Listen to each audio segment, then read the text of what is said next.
what do you like? Tell me what you like. There's value in that because it almost gives the brain like a vacation, right? Holistic health is completely underappreciated, but so critical. Eating whole foods, and the key is just to find something that you really enjoy. Welcome to the NAMP Nourishing You podcast. I'm Kristen Burkett. And I'm Diana Wally. We're your hosts for NAMP's podcast dedicated to connecting holistic health enthusiasts with each other to share practical information from the holistic wellness space for enhanced vitality.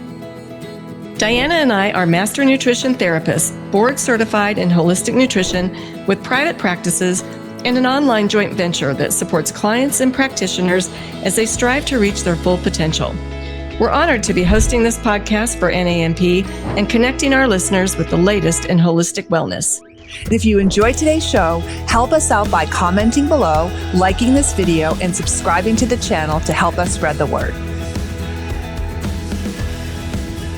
Hi, everyone. Welcome to this episode of the Nourishing You podcast. We're thrilled to have Marty Kendall, all the way from Brisbane, Australia, join us today to talk about data-driven fasting and its applications for fat loss and metabolic health. Marty Kendall is an engineer who seeks to optimize nutrition using a data-driven approach. His interest in nutrition began 18 years ago in an effort to help his wife, Monica, gain better control of her type 1 diabetes. Since then, he's worked to develop a systemized approach to nutrition tailored for a wide range of goals. Marty's been sharing his learnings at optimizingnutrition.com and has developed the Nutrient Optimiser and data-driven fasting to guide people on their journey of nutritional optimization. Welcome, Marty. We can't wait to dive into this topic with you today. Hey, great to chat to you guys. You know, Marty, even though we've never met, we feel somewhat connected to you as we recently had your good friend Paul Burgess on the show. Paul's a great mate. Yeah, we know you just connected with him on your podcast, which everyone should subscribe to, but we'll get to that later. And, you know, we've also followed your journey with data-driven fasting and find it really fascinating. It's such a unique approach to nutrition that's helping thousands of people worldwide get healthier. And I think it was Rob Wolf who called your work jaw-dropping. Yeah.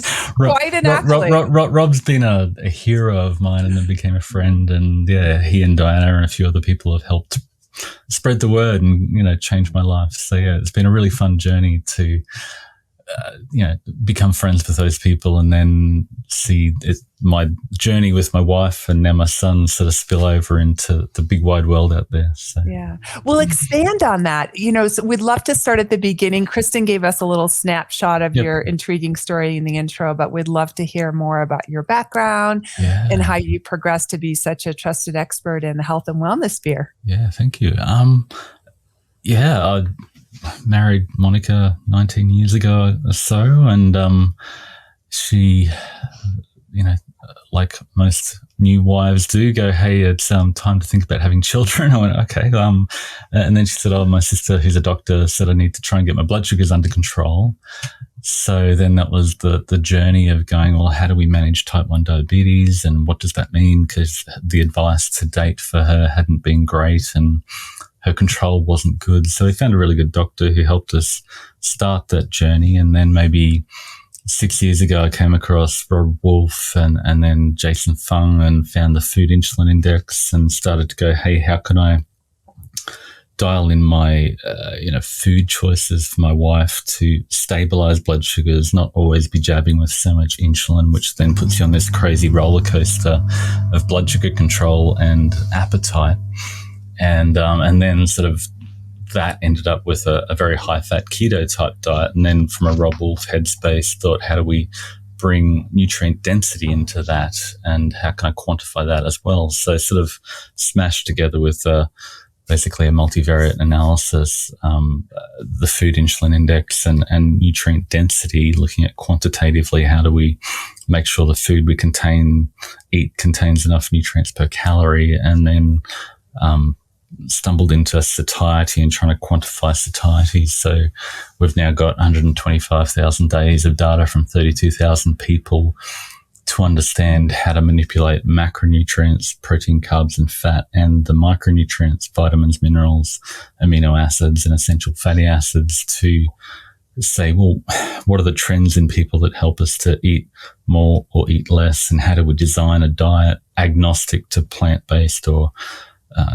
animal-based, carnivore or low fat or high fat, or those extremes that everybody gravitates to? How can we, say the food scientists are designing diets to make sure we eat more of these foods? How do we control that and reverse engineer that? So that's sort of the start of the journey, and it's been a fun journey, blogging, and then we kicked off data-driven fasting sort of from my insights into blood sugars and how they sort of govern appetite and tell us when we need to refuel. It just sort of seems so simple after watching it on my wife's CGM all the time, and it's just really blown up and taken off over the last 18 months. So that's been a whole pile of fun. It's such a remarkable commitment that you've made, Marty. And I think one reason we all are so drawn to you is you're just so humble about it. I mean, you had a deep desire to help somebody that you love. You put your engineering brain to work, and you created something that wasn't available in the traditional research space. And look what it's blossoming into. I mean, it's really cool. So I just love interacting with people and just seeing it work for them, because I've got a fairly big passion after Monty not having great advice for so long to be able to help other people just get precision advice for their current situation, whether that be diabetes management or weight loss, or maybe they want to grow or be an athlete, or there's a wide range of spectrums, and you can use data and quantitative analysis to cut through all the dogma and confusion out there. And diet is so full of belief and dogma. And I grew up in a Seventh-day Adventist home, so I've got a really deep understanding of how belief-based nutrition works. And you can sort of see outside the fishbowl to understand how nutrition is just so belief and commercial based, and if we can cut through that to help people find what works for them, it's really fun. And I think because what you've built makes it such a personalized approach, and is really driven by everyone's individual biochemistry, you can kind of break through some of those social aspects of food and the history of it, because people can resonate with what's working for them personally. Yeah. So I want to dive into this with you, and I want to get into the data-driven fasting, but I also want to just make sure our audience has some basic background information on the concept of intermittent fasting and why this whole, aspect of fasting, whether it's data-driven or any type, has benefits for the body anyway. So can you kind of give us just a general overview of intermittent fasting before we get into the data-driven? Yeah, it's I suppose the biggest problem is intermittent fasting. What does that mean, and what is fasting? And fasting is just going without food for a particular period of time voluntarily. So it's not starvation because you don't have access to food. You're saying, well, I'm not going to eat for a period of time. So, some people call fasting, they're going to do a 30-day fast for some spiritual or autophagy type purposes. And for other people, just, waiting another hour might be fasting for them. So that's the question of what is the right routine of fasting. And for someone who, think of if you drive a little hybrid car to work, and, or maybe you drive a massive pickup Jeep, and your friend drives the hybrid car to work, and they say, well, I fill up every month, first Monday, and that's the perfect schedule for me to fill up my car. But you're driving 3 times as far as them, and a totally different driving routine. You're going to need a different refueling schedule. So just because someone has this, 16-8 routine or alternate day fasting or, extended fasting doesn't mean that that's going to work for you.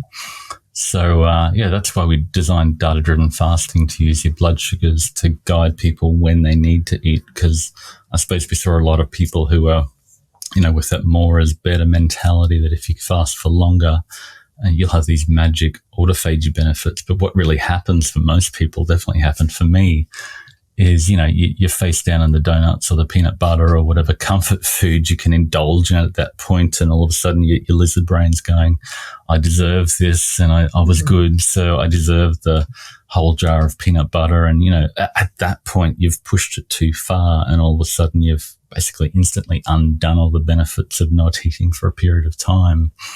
And if you keep on doing that, you're just going to get less protein, less nutrients, and become more metabolically unhealthy. You see these fasting communities of people bragging about the high ketones and fasted for days at a time or weeks at a time.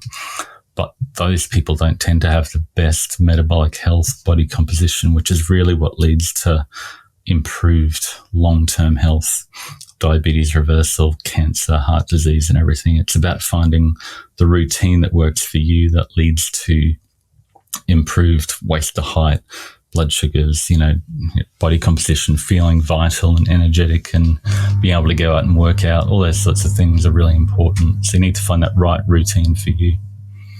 Yeah. So we've you've alluded to the fact that there's different types of fasting. So I'd love to, and you've mentioned data-driven fasting, which is your protocol. Can we unpack that? So what is data-driven fasting? Yeah. How, why and how did you create it? And then how does it differ from other types of fasting?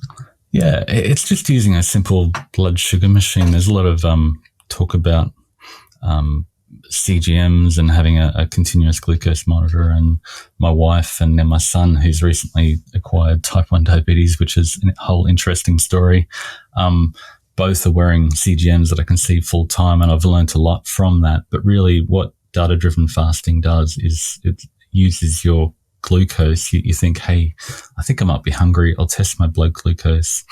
Is it lower than normal? Yes or no? You validate your hunger. Yes, it's time to eat.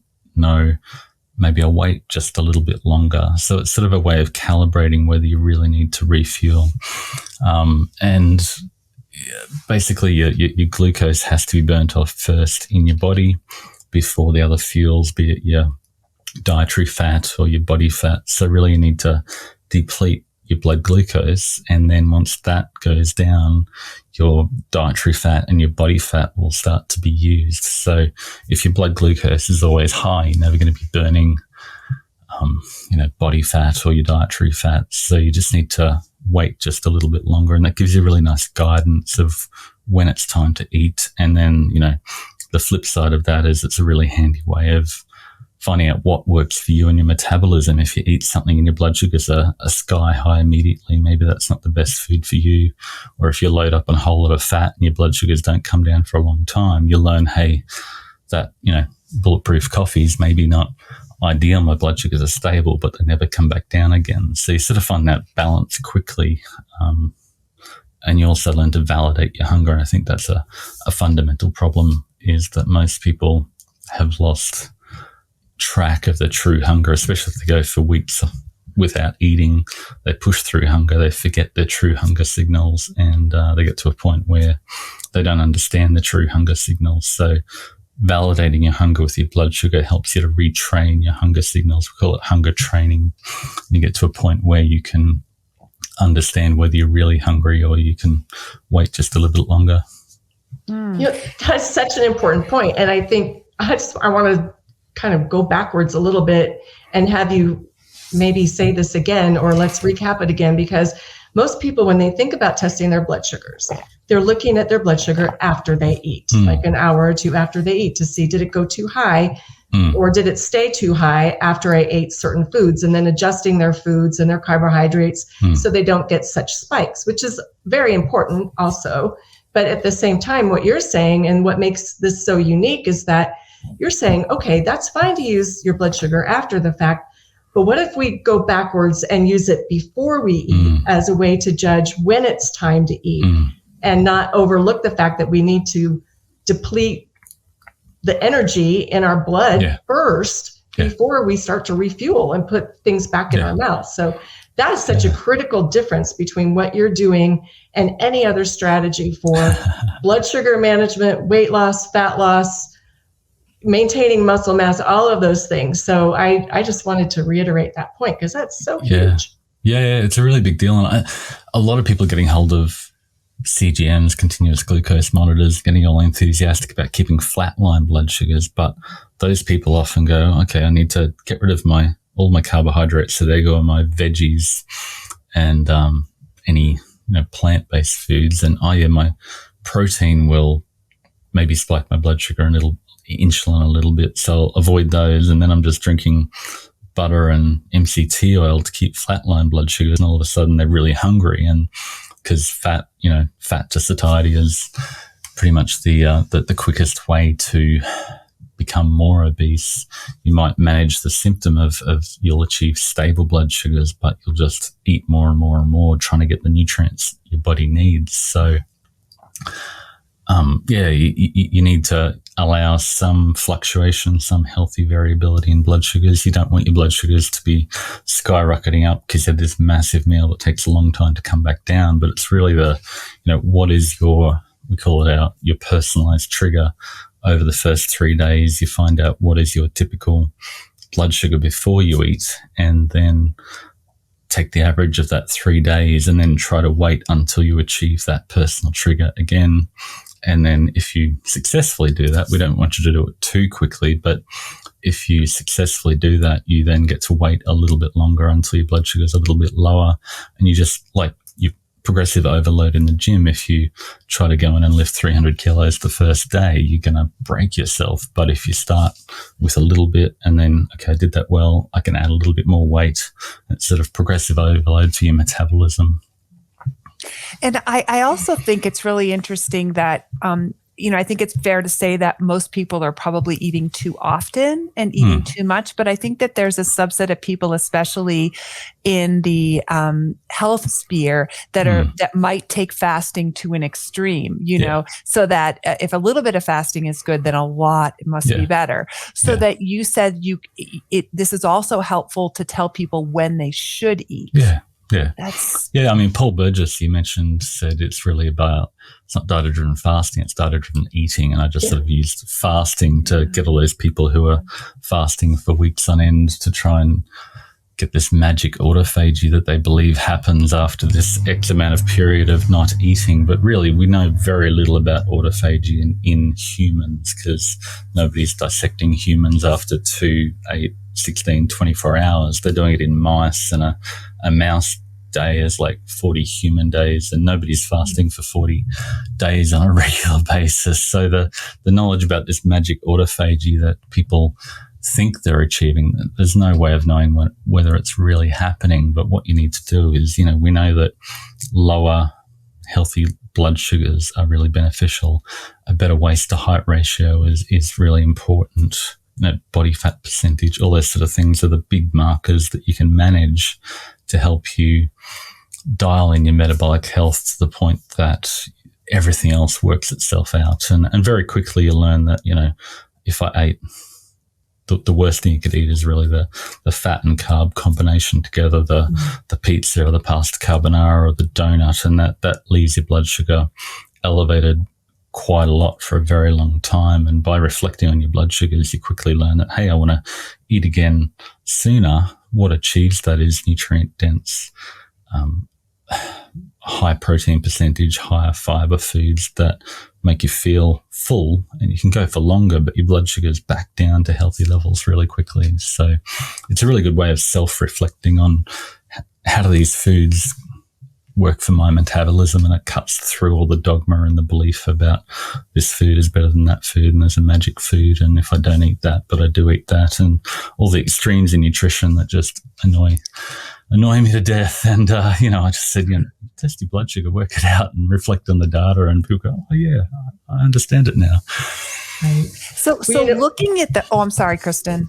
That's okay. I was just going to say, you touched on that the term nutrient density. Yeah. And as holistic nutrition professionals, we're all over this concept and love the thought of it. So you've got this nutrient optimization aspect that you match with the data-driven fasting, which really, again, is another aspect that sets it apart even more. So can you tell us more about that and why that's such a fundamental principle? Yeah, I mean, I just, tagline is your diet doesn't need a name or a belief system. Your body just needs enough nutrients. And I think that's where it's at. You need enough nutrients without too much energy, and you can quantify that, regardless of which nutrition camp, whether you prefer a vegan diet or a vegetarian diet or a carnivore diet. You can analyze your diet and say, does it give me all the vitamins, minerals, amino acids, and essential fatty acids that I need? And you can actually quantify that with numbers and cut through the confusion and dogma. So, and definitely the most nutrient dense foods are the ones that look amazing. They're colorful. They taste great because they contain a whole lot of the nutrients your body needs. And nutrients and flavor are very correlated. And really the modern food system has hijacked that with, carbs and fat together, these sort of refined sugars, refined starches, and industrial vegetable oils, then with colors and flavors and some synthetic vitamins added in to make you crave them even more and distract you from the real food that actually contains the nutrients you need. But nutrient density is completely where it's at, and we've got 125,000 days of data that we've gone through and looked at how each of those micronutrients affect satiety. So, protein percentage is the most powerful level, but then you've got calcium and potassium and sodium, and all the different minerals are really quite powerful. And then you've got the vitamins that tend to have a satiety response, but at the levels that we're eating them in our modern day with fortification, we tend to eat more of those foods. It just seems we crave more of those foods, even though they're very nutrient poor, because our body thinks we need the nutrients in them. So we just eat these Franken foods and a whole lot of them. So beware of fortification and try to get nutrients from whole food.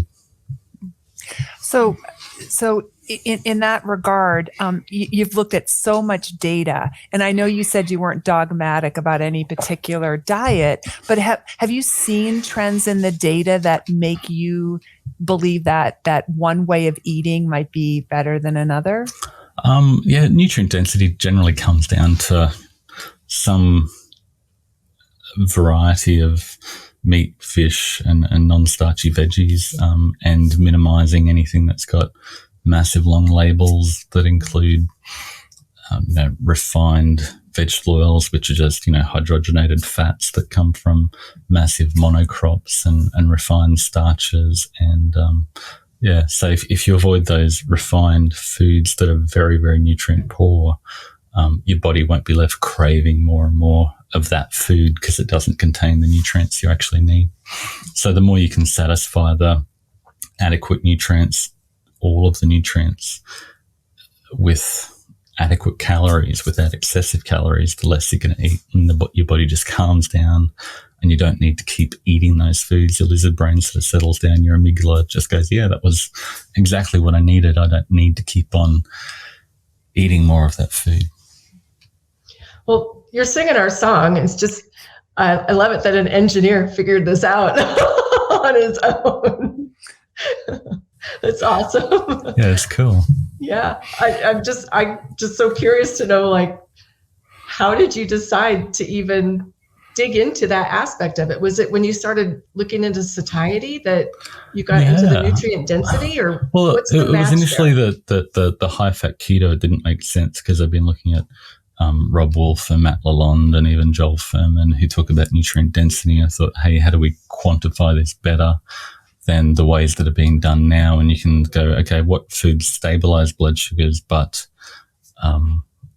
still provide the nutrients that your body needs? So that was the first step. And then satiety was sort of nutrient density and satiety just so tightly related. And then there was a degree of just anger and frustration at the nutrition community and all the endless debates. And I suppose a lot of the research, quote unquote, just seems to be funded by some vested interests, and it's crazy that the stupid recommendations that come out of these quantified nutritional systems. So it's like, let's keep on refining the system so it's incredibly hard to argue with. So I've now got 460 recipes that are tailor-made for different diets and different goals, that you can then say, okay, you're trying to manage your diabetes while still getting nutrient density.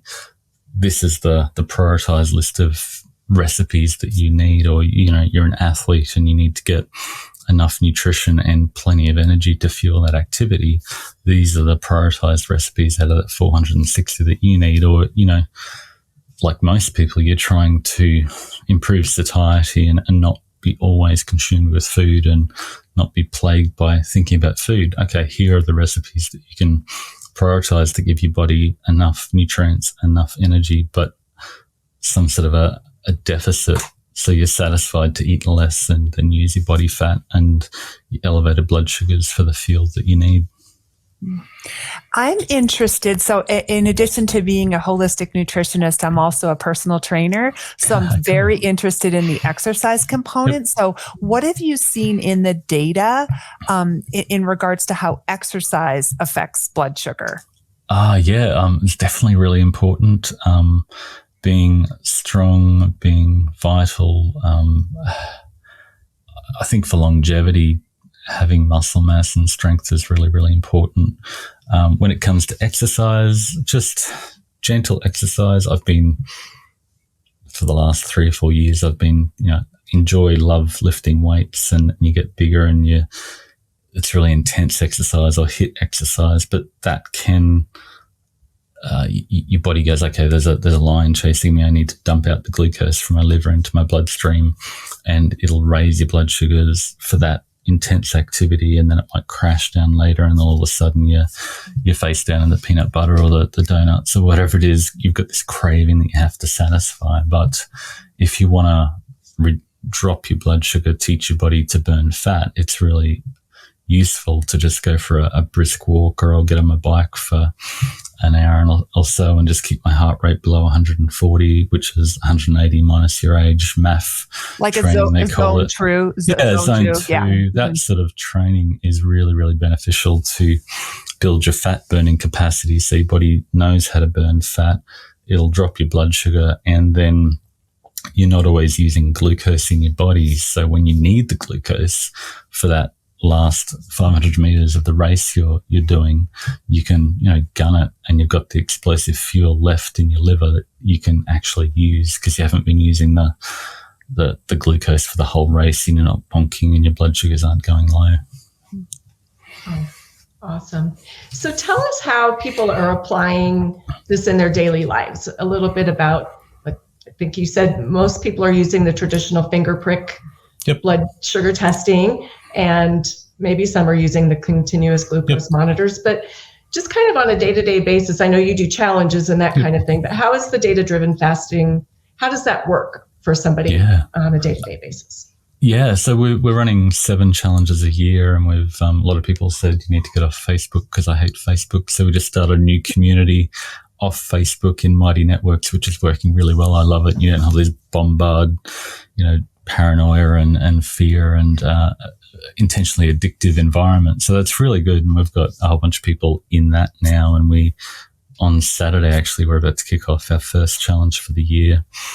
And so people tend to do better when they're stepped through the process. And there's always a common set of questions that people have in the first week, especially of how to get set up. So we've got a community that we get people into and then guide them through the process. So the first 3 days, when they normally feel hungry, they test their blood sugar and record it in the data-driven fasting app, and also post-meal blood sugar. It's useful to understand if your blood sugars are going more than 30 milligrams per deciliter or 1.6 millimole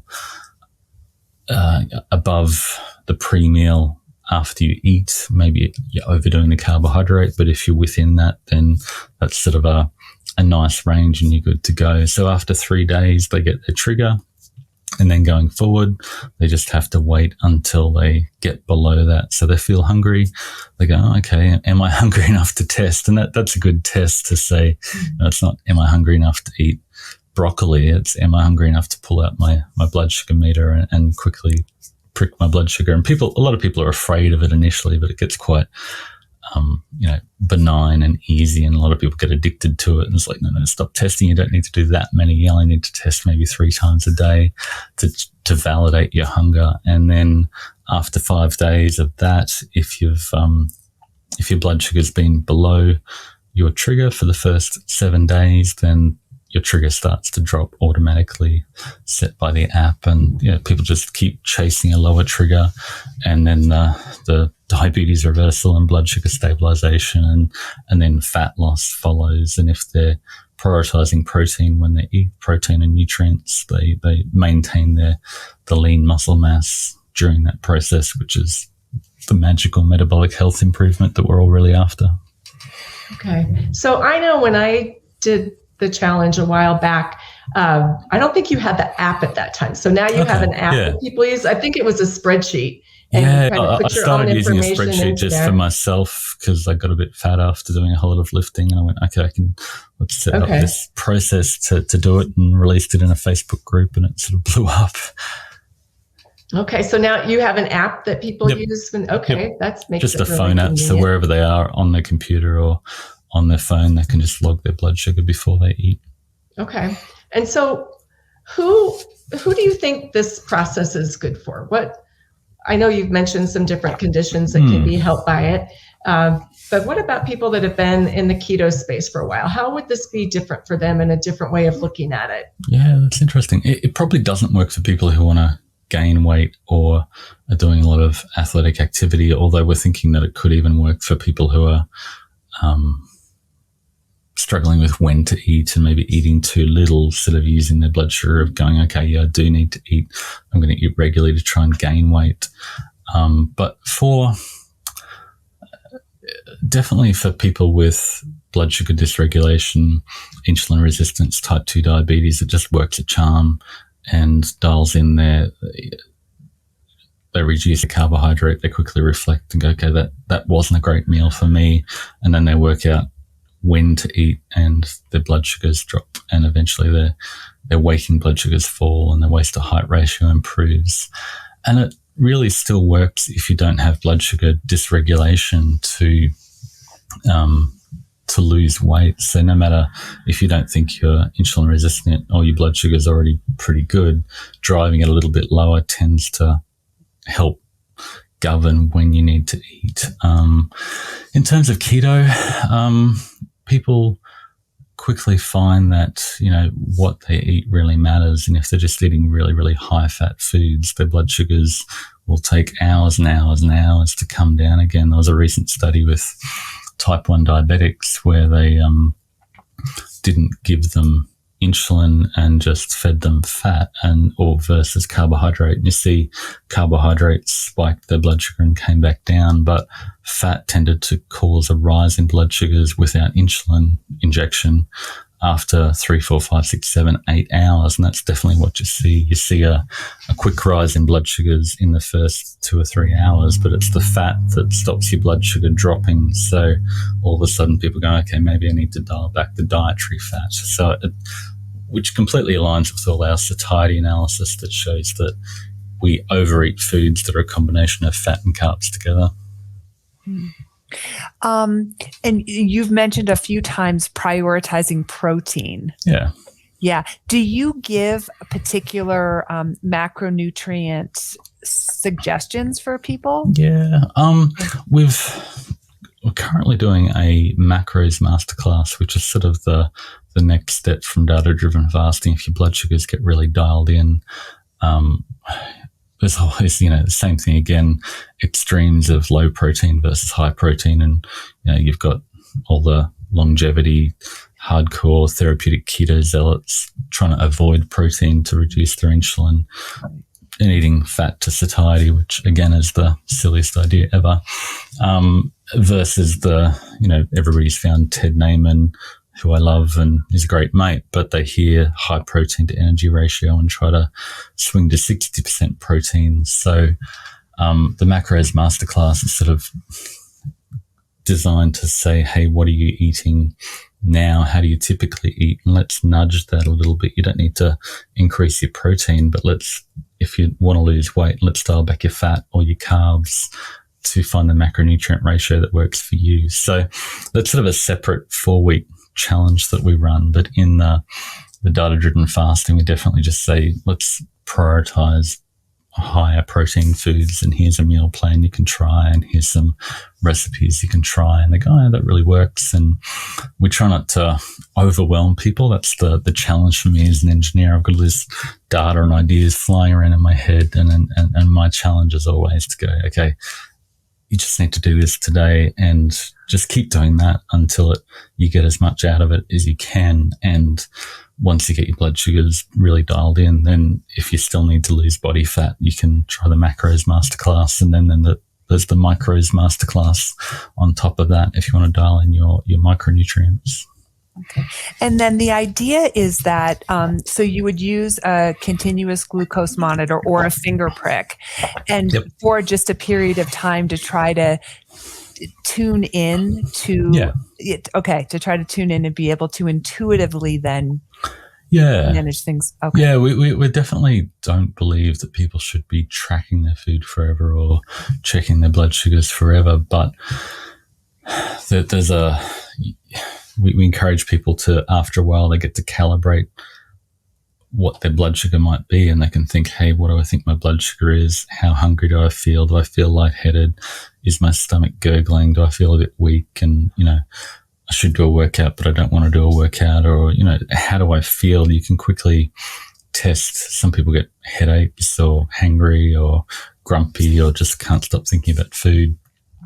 You sort of calibrate those sensations to your actual hunger levels and your actual blood sugars and your actual need for food. And then from there, they learn this comfortable routine that they know works for them, that without tracking calories, they can achieve a long-term energy deficit. That's fascinating. And so I'm curious, I know that you're tracking on an ongoing basis and live ongoing basis with your wife and now your son, because you guys are working on keeping their type 1 diabetes in check. And that's a little bit different approach than maybe somebody who's trying to achieve some fat loss, something like that. So, but what about you? How about you personally? How are you?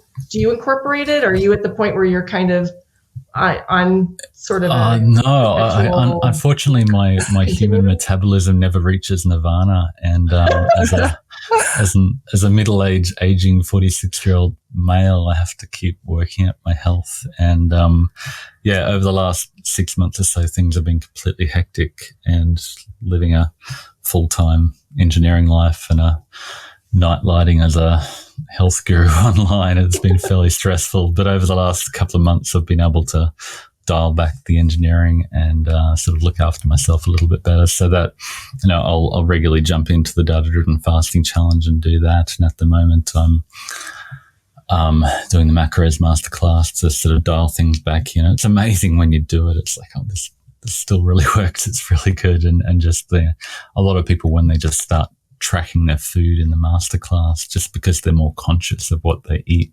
they quickly lose weight. And then once they dial in their macros a little bit, towards that slightly higher protein percentage by dialing back fat and carbs, they just have really good results at that point. And as I mentioned to you before, I'm getting on the bike each morning and just doing that zone 2 cardio, and it's really good for me, and I'm really enjoying that process. So it's an ongoing life challenge, and we always fill life with too many things and too much stress and anxiety and not enough sleep and relaxation. So that's a continual journey for me.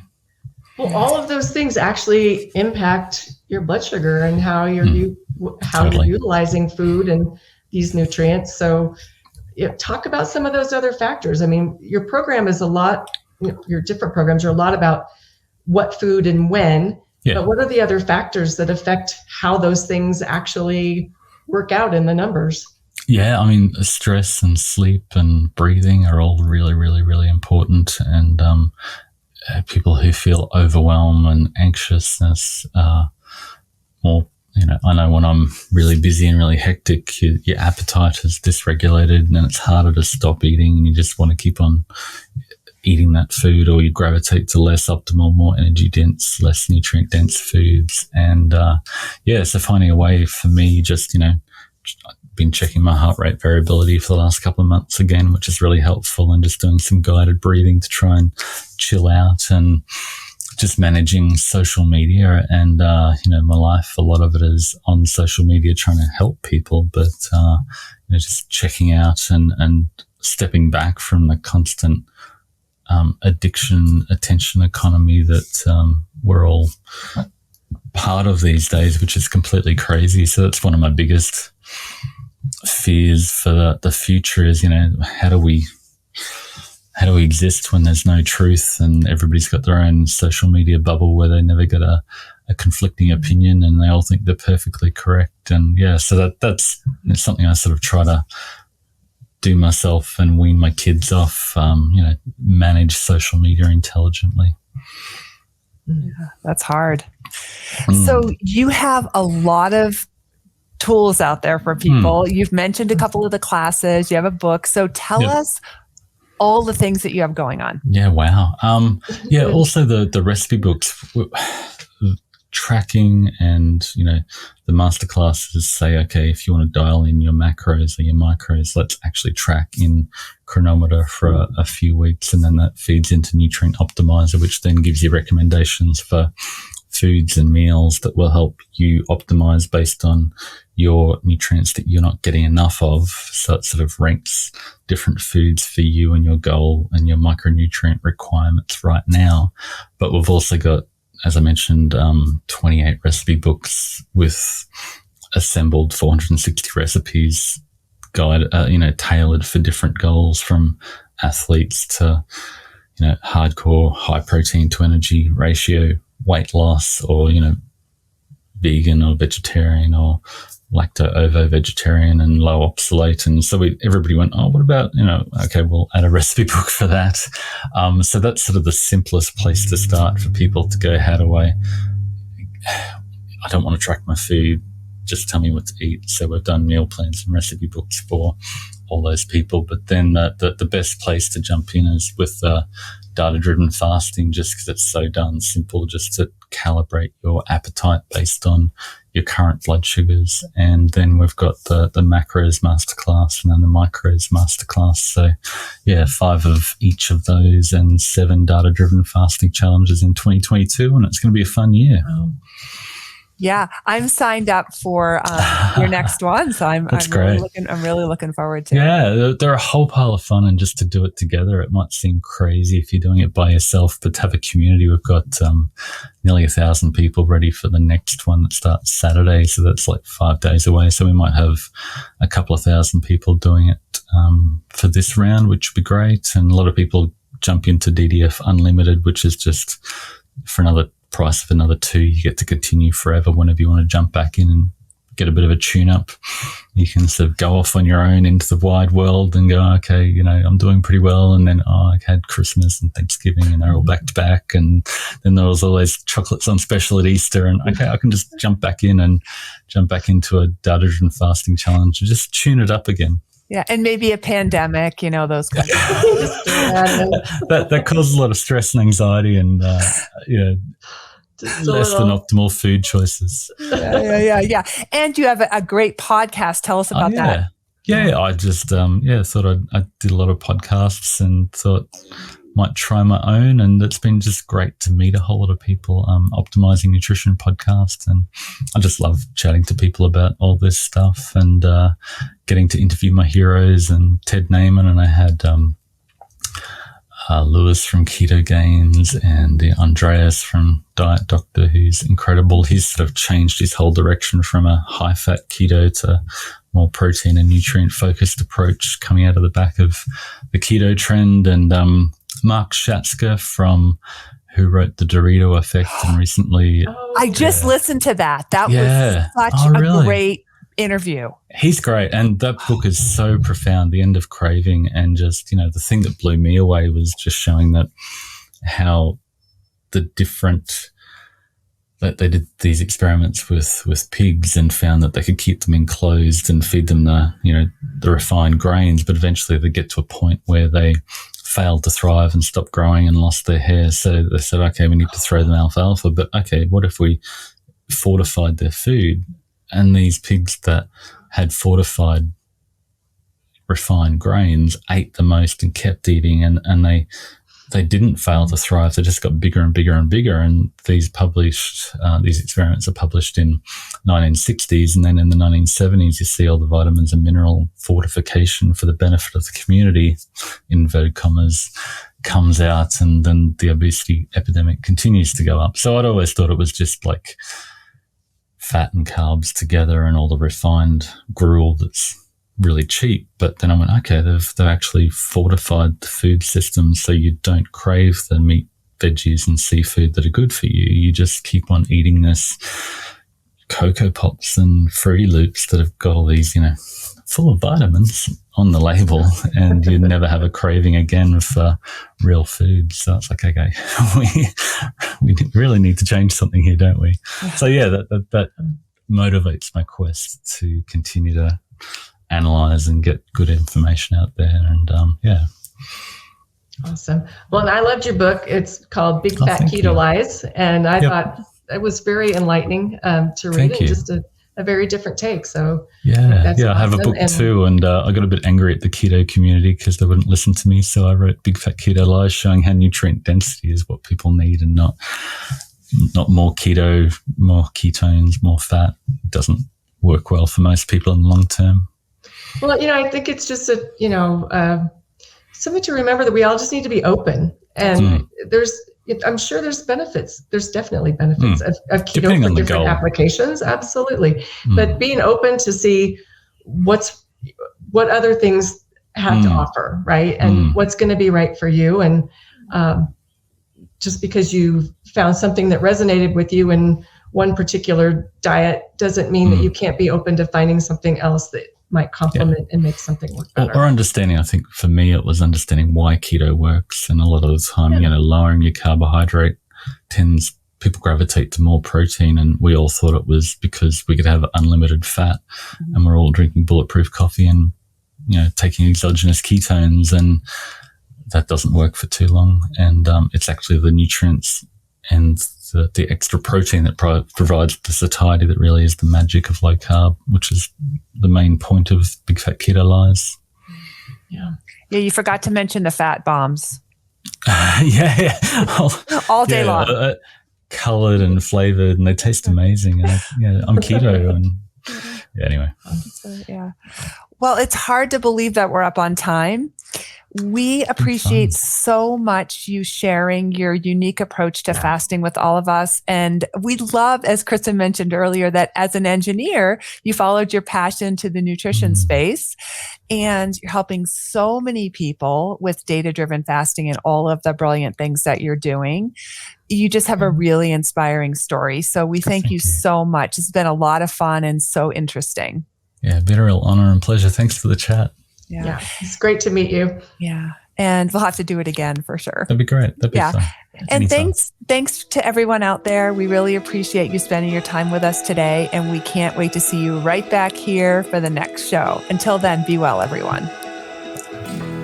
If you'd like to access other episodes or subscribe so you don't miss a beat, you can find us at nanp.org/NANP-podcast. Membership in the NANP provides you with a competitive advantage.